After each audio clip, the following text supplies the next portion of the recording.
नमस्कार मित्र. आज आपण आपल्याला विचारलेल्या प्रश्नाचे किंवा पेपरमध्ये असलेले काही प्रश्नाचे उत्तरे कसे द्यायचे हे आपण आजच्या या तासाला पाहण्याचा प्रयत्न करणार आहोत. बघा, काही सॅम्पल क्वेश्चन्स म्हणून आपण या ठिकाणी दिलेले आहेत. The first question is that what does he do, second is where is he going, third one is that why did he come back, and fourth one is how much amount should he pay. हे sample म्हणून काही प्रश्न दिलेले आहेत. अशा प्रकारचे अनेक प्रश्न आपल्याला विचारले जाऊ शकतात आणि त्या प्रश्नाचे उत्तरं कसे द्यायचे हे आपण जनरली आज समजून घेणार आहोत. कारण की आपल्याला काय होते की ज्यावेळेस एखादा प्रश्न विचारला जातो त्यावेळेस आपल्याला टेन्स माहीत नसतो किंवा त्या प्रश्नाचे उत्तर देण्याची पद्धती माहीत नसते. ते आपण सोप्या सोप्या मार्गाने किंवा सोप्या सोप्या भाषेमध्ये आज समजून घेण्याचा प्रयत्न करणार आहोत. ओके, आता पहिल्या प्रश्नाकडे आपण जाऊ. What does he do. What does he do याचा अर्थ मराठीमध्ये असा होतो की तो काय करतो. आता या प्रश्नाचे उत्तर देत असताना आपण मराठीमध्ये कसे देणार. फॉर एक्झाम्पल, मी जर असा प्रश्न विचारला मराठीमध्ये की तो काय करतो, आपण उत्तर काय देणार. तो अभ्यास करतो, तो खेळतो, तो जातो, तो येतो, तो बसतो. म्हणजेच बघा, तो काय करतो याचं उत्तर आपण त्याच भाषेमध्ये देतो किंवा त्याच काळामध्ये देतो. पण हे कधी घडते हे मराठीमध्ये, परंतु इंग्लिशमध्ये आपल्याला काळ कळत नाही, त्यामुळे आपले कधी वाक्य किंवा त्या प्रश्नाची उत्तरे चुकू शकतात. बघा, आणि तोच प्रॉब्लेम कुठे होतो बघा. फॉर एक्झाम्पल, आपल्याला काही पॅराग्राफ दिलेला असते पेपरमध्ये आणि त्या खाली काही प्रश्न दिलेले असतात आणि त्या प्रश्नाचे उत्तर लिहित असताना पॅराग्राफमध्ये जसं वाक्य आहे तसंच आपण घेतो. आणि मग अशा वेळेस काय होते की त्या पॅराग्राफमध्ये असलेलं वाक्य आणि आपल्याला विचारलेला प्रश्न या दोन्ही वाक्यामधला काळ याचा ताळमेळ बसत नाही आणि त्यामुळे कुठेतरी आपल्याला इंग्लिश बऱ्यापैकी येत नाही हे समजते जो पेपर तपासतो त्यांना. म्हणून आपल्याला काय करायचं आहे की एक्झॅक्ट जसा सेंटेन्स आहे, जसं प्रश्न आहे त्याचप्रमाणे त्याचं उत्तर असलं पाहिजे. त्यासाठी एक सोपी पद्धती आहे आपल्याला समजून घेण्यासाठी. बघा, हा एक प्रश्न आहे, व्हॉट डज ही डू, तो काय करतो. आता पॅराग्राफमध्ये जर सगळे दिलेली स्टोरी आहे ती जर पास्ट टेन्समध्ये लिहिलेली असेल, पास्ट टेन्समध्ये लिहिलेली असेल तर तुम्हाला याचं उत्तर शोधत असताना तुम्ही पास्ट टेन्समध्ये शोधाल. But actually this question is asked in simple present tense. But that time we must know that how to convert that sentence into simple present tense. Okay, तेच आपल्याला आज पाहायचं आहे. फॉर एक्झाम्पल बघा, व्हॉट डज ही डू, तो काय करतो याचं उत्तर देत असताना आपल्याला काय करायचं की समजा पॅराग्राफमध्ये असं वाक्य आहे की तो इंग्रजी शिकतो, तो इंग्रजी शिकतो. आता अशा वाक्याची सुरुवात कशी करायची बघ. यामध्ये डज वापरलेलं आहे आणि त्यानंतर करता येतं, मग करता घ्यायचा, करता घ्यायचा. आता हा डज या ठिकाणी प्लस केला तर परत या ठिकाणी डज होणार. आपल्याला असं वाक्य लिहायचं आहे किंवा या प्रश्नाचं उत्तर आपल्याला अशा प्रकारे द्यायचं आहे की तो इंग्रजीचा अभ्यास करतो किंवा तो इंग्रजी शिकतो. आता बघा, तो इंग्रजी शिकतो हे रिअलमध्ये आपण विचार केला तर सिम्पल प्रेझेंट टेन्समधलं आहे. परंतु जर ते पूर्णच्या पूर्ण दिलेला पॅराग्राफ जर सिम्पल पास्टमध्ये असेल तर त्या ठिकाणी वाक्य कसं असेल, ही लर्न्ड इंग्लिश किंवा म्हणजे त्याने इंग्लिश शिकली अशा प्रकारे त्या ठिकाणी येईल. मग आता तो पास्ट टेन्स आहे, आपल्याला या ठिकाणी कशामध्ये करायचं आहे, या प्रश्नानुसार उत्तर द्यायचं. थोडक्यात सांगायचं काय की तुम्हाला दिलेला पॅराग्राफ कोणत्याही प्रकारचा असो, कोणत्याही टेन्समधला असो, आपल्याला जसा प्रश्न विचारला तसंच उत्तर द्यायचं, तरच त्याला गुण मिळतात. आता हे ॲक्च्युली इट डिपेंड्स ऑन एक्झामायनर. त्याला जर दिले गुण तर तो तुम्ही एक शब्दामध्ये जरी उत्तर लिहिलं तरी त्याला गुण मिळते. परंतु आपल्या पूर्ण वाक्यामध्ये जर उत्तर लिहायचं that time answer should be related to the tense that is given in the question. क्वेश्चनमध्ये असलेला जो टेन्स आहे त्याला रिलेटेड असणं गरजेचं आहे. बघू आता, म्हणून बघा आपण करता समोर घेतला. आपल्याला म्हणायचं की तो इंग्रजी शिकतो, लर्न घ्यायचा आणि याला येस जोडायचा, कारण या ठिकाणी डज आहे, या ठिकाणी येस लागेलच. whenever there is the question whenever there is does in the question, that time in the answer there should be yes used as a suffix to the verb. क्रियापदाला येस लावणं गरजेचंच असते जर त्या प्रश्नाचं उत्तर तुम्हाला तसं द्यायचं असेल तर. He learns English. ओके, आता बघा, आतापर्यंत आपण जे काही बोललो किंवा संवाद साधला याच्यामधून एक गोष्ट आपल्याला कळाली.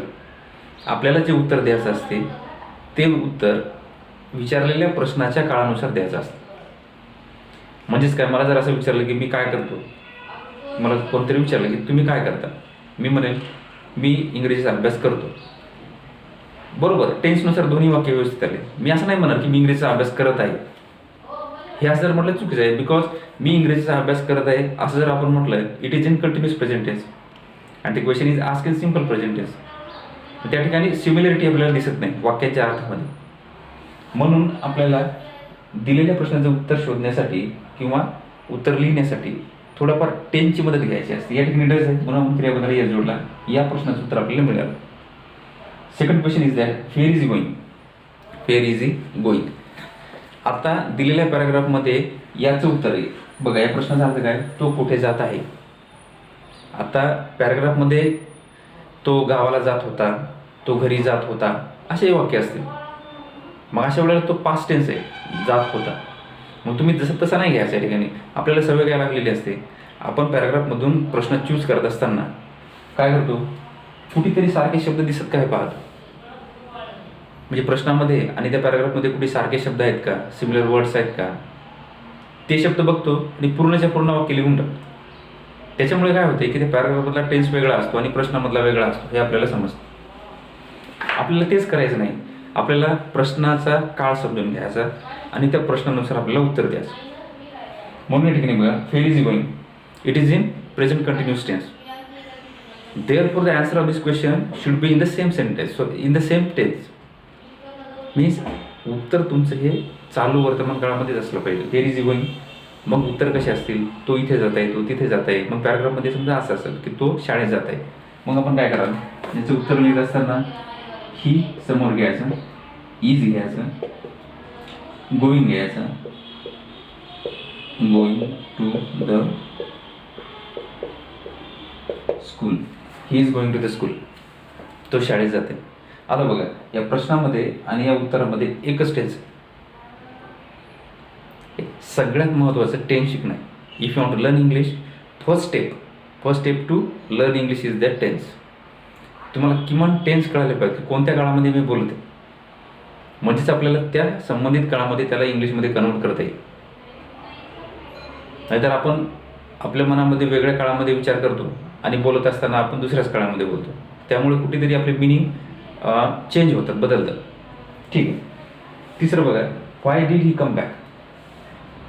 Simple present tense, continuous, and here is simple past tense. आता सिम्पल पास्टचं उत्तर देत असताना या ठिकाणी बघा डीड दिलेलं आहे. Did means what, there should be V2 in your answer. तुमच्या उत्तरामध्ये V2 असलाच पाहिजे.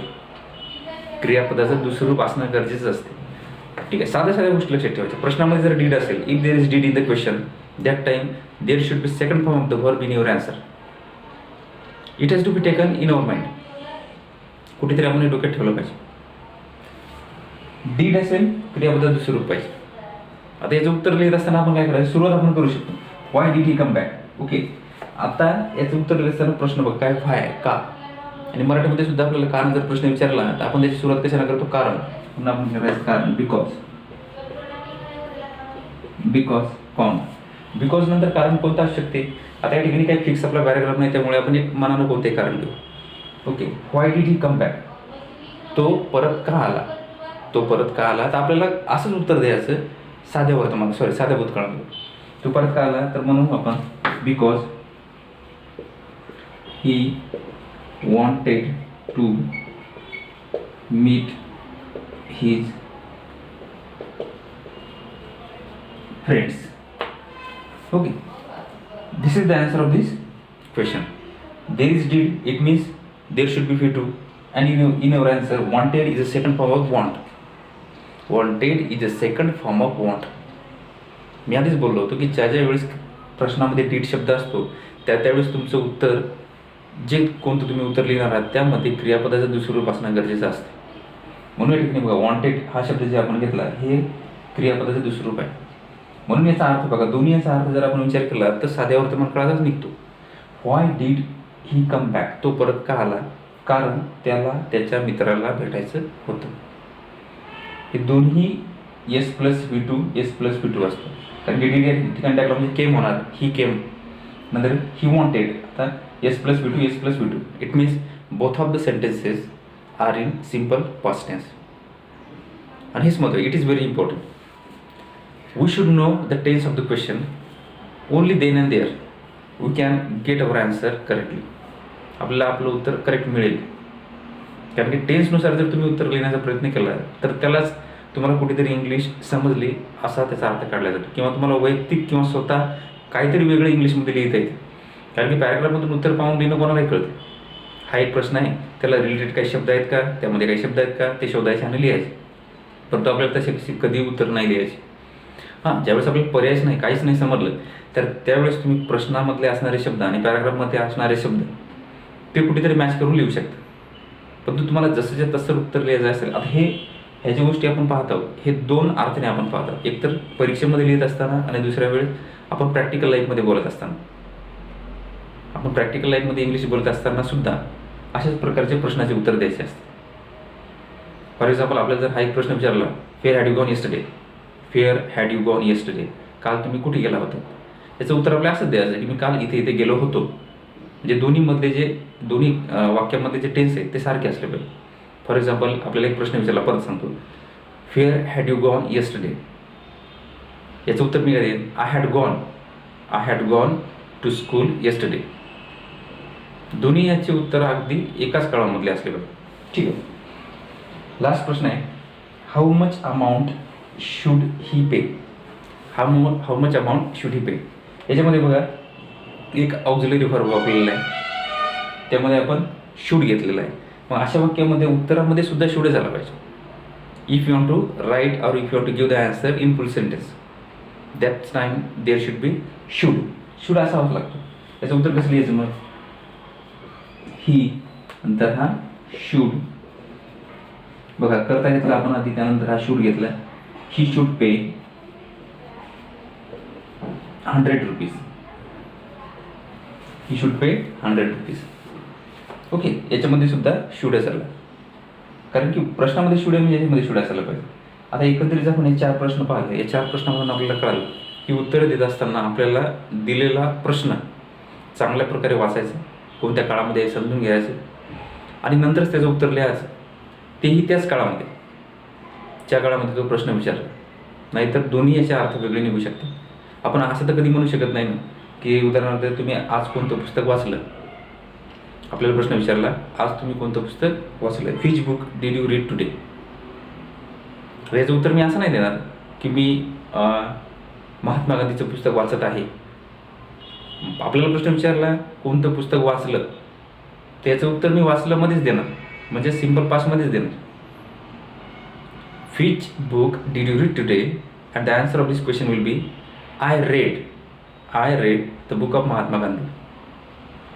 म्हणजे या ठिकाणी टेन्सला खूप महत्त्व आहे. जर तुम्हाला व्यवस्थित योग्यरित्या प्रश्नाचे उत्तर द्यायचे असेल तर